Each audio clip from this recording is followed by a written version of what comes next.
Belladonna is the #1 remedy to think of for a fever. This is a high fever, 103, 104, and it comes on suddenly and it's violent. Fever goes up very high. The child is radiating heat. They're not sweating. There's no sweat at all. And they're not thirsty either, which is bad. So they're not sweating, they're not getting any relief, they're not hydrating. You have to watch these like a hawk. They've got red faces, the pupils are dilated and sparkling. Belladonna is made from deadly nightshade, from the berries. If you eat the berries, they will make you very sick very quickly, and then you die.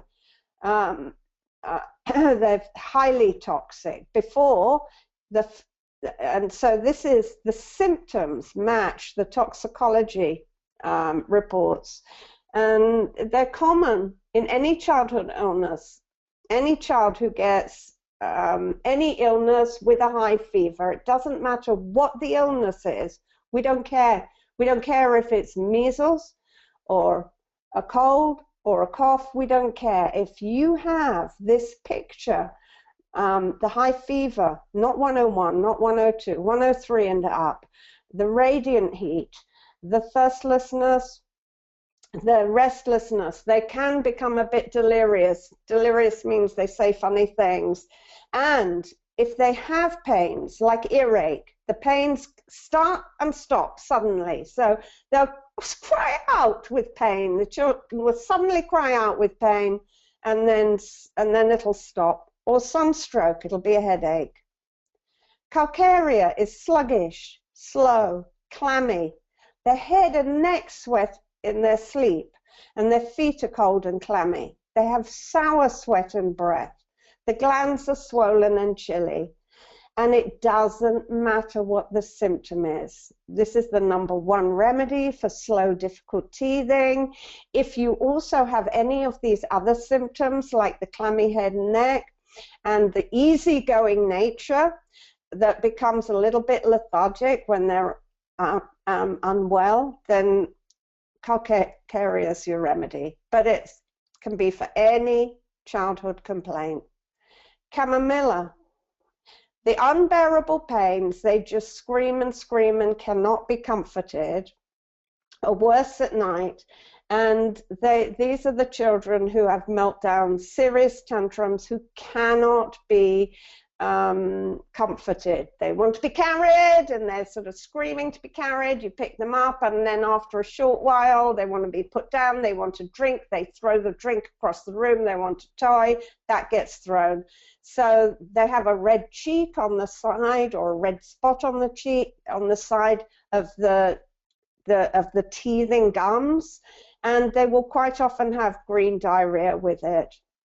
Children, it doesn't matter whether they have earache or colic, whether the pains are from teething or from earache or from a tummy ache.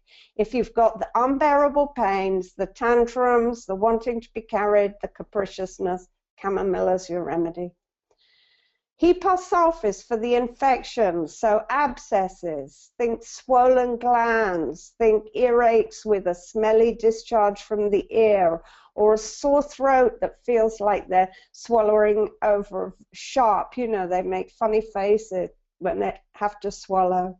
People who need this remedy are more irritable than angry, just touchy, nothing is right. And everything is better for warmth. They are super chilly. They want to be in bed with the covers pulled right up to their neck or even higher. And if you uncover, if they've even put an arm out, they'll get cross, or they'll start sneezing, or they'll cough, depending on which illness they have.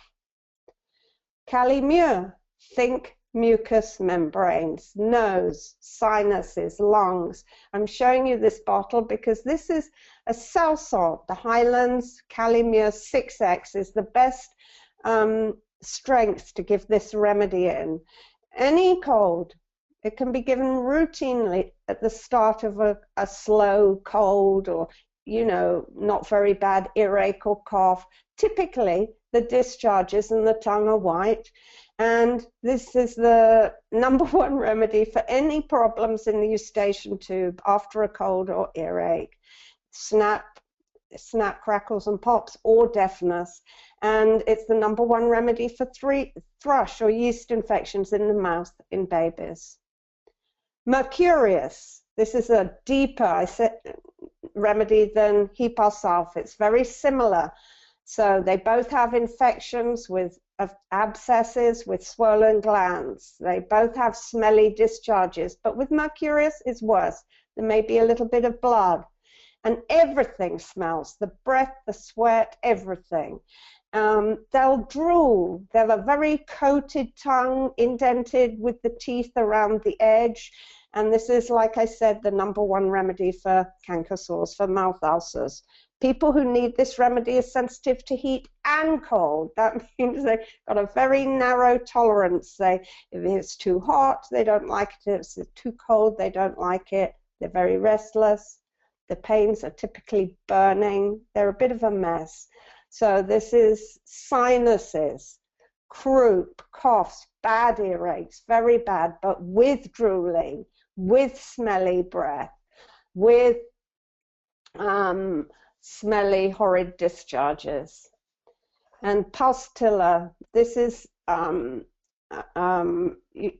know, this is a common remedy for teething, coughs, colds, earaches in children, where you can't get a good symptom because the symptoms are constantly changing. That is the symptom. They won't drink, they refuse fluids, including the babies. And this is the #1 remedy for any complaints after weaning. They're worse for warmth. They get overheated very easily, and they're much better for fresh air. So I have the parents with teething babies test this out. Take your baby for a walk. Is she happy? Does she stop crying when she's outside? Boom. Does she want to be carried? They want to be carried all the time. They're very clingy babies, and they cry easily at the drop of a hat. If there's they get sibling jealousy with a new baby, they get more clingy. The toddler or older child becomes clingy and gets sick more often. This is the remedy for that situation. And the last remedy is Silica. After another chilly run, this remedy is very like Calcarea carbonicum, but where Calcarea is sluggish and usually a bit on the chubby side, Silica is thinner. They're chilly, they're sweaty all over. Rather than clammy, they just pour sweat. They've got swollen glands, and the child says, and I've had numerous children, mothers report it, my child says there's a hair on the back of her tongue. I can't find it. It's a feeling that they get. Confirms the remedy. They're worse for cold and drafts, just like hepatic sulf, better for heat. And they're sort of wimpy. They lack, this is made from flint or grit, they lack a sort of oomph. So this is a great remedy to give in a cell salt as a tonic at the end of a cold or earache or sore throat to help children recover their strength and vitality. Like I said, get a good book for the much bigger pictures, and here's how to prescribe. If you're new to homeopathy, if you're a home prescriber, start out on the low potencies and repeat according to the severity of the symptoms. So you can give it every half hour, every hour if there's bad pain or high fever. You can give it less often if it's not so bad, and if it's just a mild cold starting, just 3 or 4 times a day. The key is back off or stop on improvement. And use the symptoms as a guide for repeating it. Remember, homeopathic medicines stimulate the body to heal itself. So let the symptoms guide you.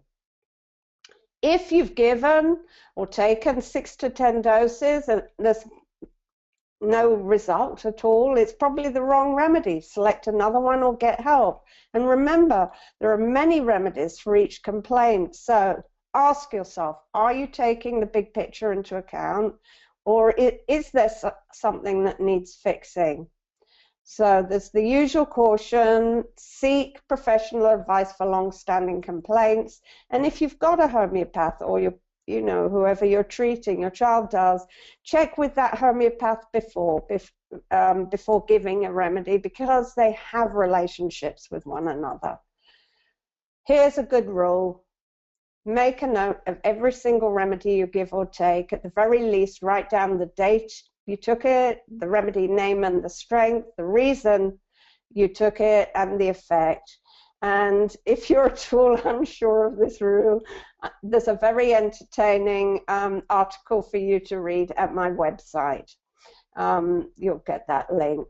Here are some additional resources. There's a free ebook, Beyond Flat Earth Medicine. It's brilliantly instructive for people who are new to homeopathy, written by a doctor, an MD, and a naturopath. He's done a brilliant job at making everything, the whole theory, accessible.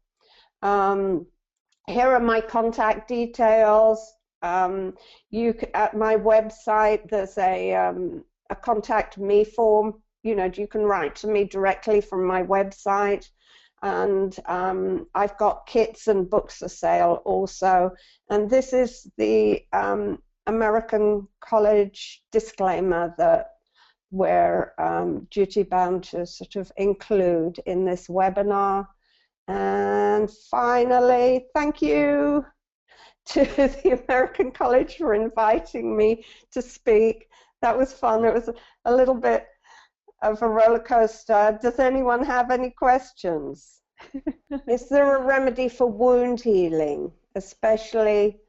There are lots of remedies for wound healing where there's been surgery. I think that's what you're asking. For an abscess, yes, after an abscess surgery. Calendula. Calendula is the #1 remedy for helping wounds to heal and preventing sepsis. If a wound becomes infected, then there are a number of Hepar is the first go-to remedy, and after that you need a homeopath to work it out based on the symptoms.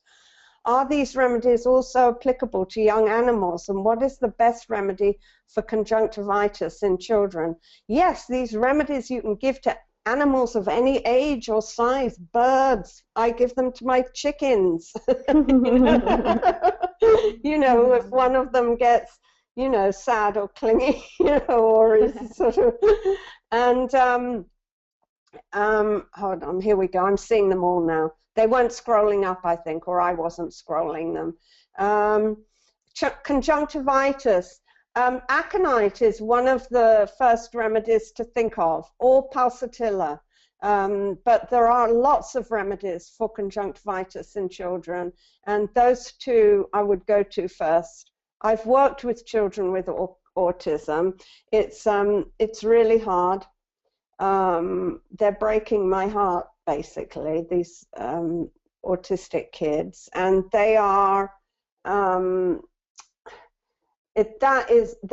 very, it's depending on where on the spectrum they are, it can be very difficult. Depending on whether there's frank brain damage or not, it can be more difficult. If only we knew what was causing it. It isn't vaccination. I have plenty of unvaccinated autistic children in my practice. I see small changes over time. I see big changes with health. Immediately their health improves. The autistic symptoms, it varies whether I can get a good picture or not. There are so many common symptoms and they can't speak for themselves often. So the ones that aren't talking, or the ones that are developmentally delayed. So we do the best we can. It's 2 steps forward, 1 or 2 steps back in terms of the autism. And sometimes we see little miracles with people who are high up, who are high functioning autistic. The ones who are in bad shape, who are older children, are very difficult to work with. There's a lot of questions about chronic complaints here, which is sort of outside the range of this webinar. Do I recommend long-term LM dosing? I'm not quite sure, Alison, what you mean by that. So I use LMs the way I use the other scales, other potencies, and I have people stop and start them as needed. And as one scale, one strength stops working, I have people go up to the next one. Children, how do you treat a child that has lung issues? The child development, the system, it seemed overnight and was hospitalized. Well, obviously, people who have some kind, you know, it's like an asthmatic attack, I'm hearing you maybe. These need very careful treatment. So I have parents give constitutional remedies to build up the general health and vitality of the child. And then they have acute remedies to hand. The parent contacts me at the first sign of an illness, and then we go through the acute remedies to avoid them having to go into hospital. I'm thinking of one child I treated right now. It took me 5 or 6 years to get him stable, and he's now, they brought him to me when he was 2 years old. He's now a strapping 16-year-old. He hasn't had, I mean, this was a child who was on a nebulizer for the first 2 years of his life. Hasn't had any asthma since, you know, in nearly 8 years, and he hasn't had a cough. So it's you're looking to build the general health and vitality over time and deal with the acute illnesses the best you can to keep them. You don't want to compromise their health or their life in any way, shape, or form. And this, you know, you eventually, with this particular parent, it took me a while to get lucky with the symptoms, and I had the mother in the end. I was very creative with her. I had her tie a notepad around her neck. I would put it in her trouser pocket, what have you, and she just sat with her child for a day and took notes when he was sick. And what she gave me in the end, she was so excited. She rang me in the middle of the night. She was so excited. She finally said, I saw it, I saw it, I saw it. He's been on the sofa, he's been in bed, but when he lies on the right side, he coughs and wheezes. When he turns onto his back, the coughing stopped.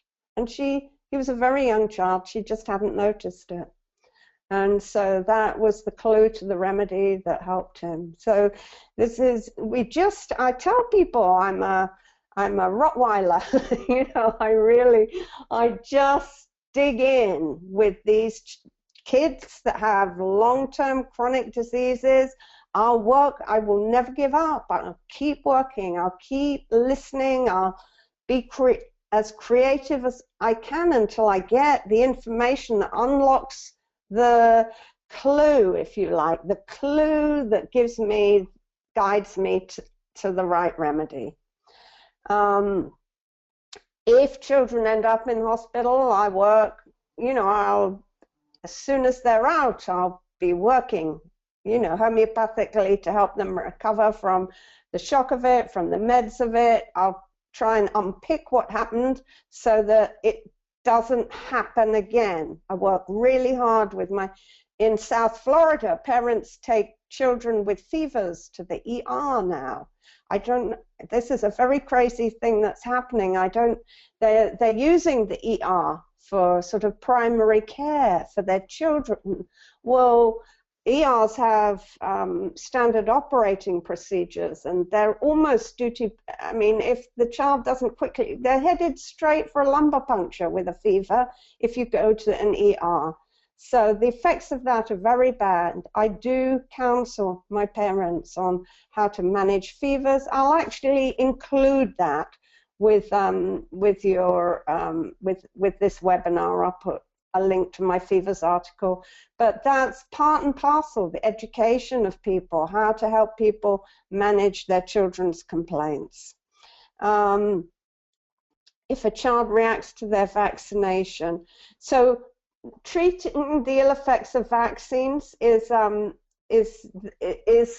tricky, very difficult.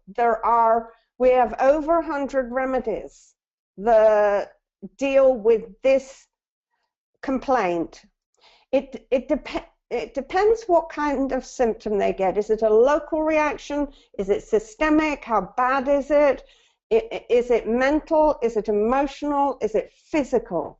How severe is it? How long has it been? And then what is the difference now from their former healthy self, if you like? What has changed? We go through this in exquisite detail and select a remedy based on that whole picture and taking into account the susceptibility.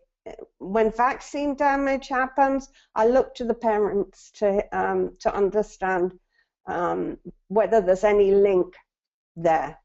Wonderful. And that's actually about, we're actually running out of time. So thanks everyone for such wonderful, wonderful questions. And thank you so much, Miranda. That was extremely informative and a really great presentation. Thank you so much for joining us today. Like I said before, thanks, Renee. I've had fun. All best healing wishes to you, to everyone at the American College. Thank you. And also, everyone, if we didn't get to your question, again, you can follow up with Miranda via her website at mirandacastro.com. And also, I know we had a lot of questions about whether there would be a recording and a PDF of these slides sent out, and yes, you will receive those either tomorrow or the day after, both the free recording and the PDF slides with all the links. And if you enjoyed this webinar, you should consider looking into ACHS's accredited online courses and programs in homeopathy and complementary alternative medicine, which includes quite a few courses on homeopathy. And there's many options for anyone who's just starting out, such as our NAT 204 Energetic Modalities Homeopathy Online course. And we also offer a certificate in homeopathy consulting and wonderful master's programs in CAM, as I said before.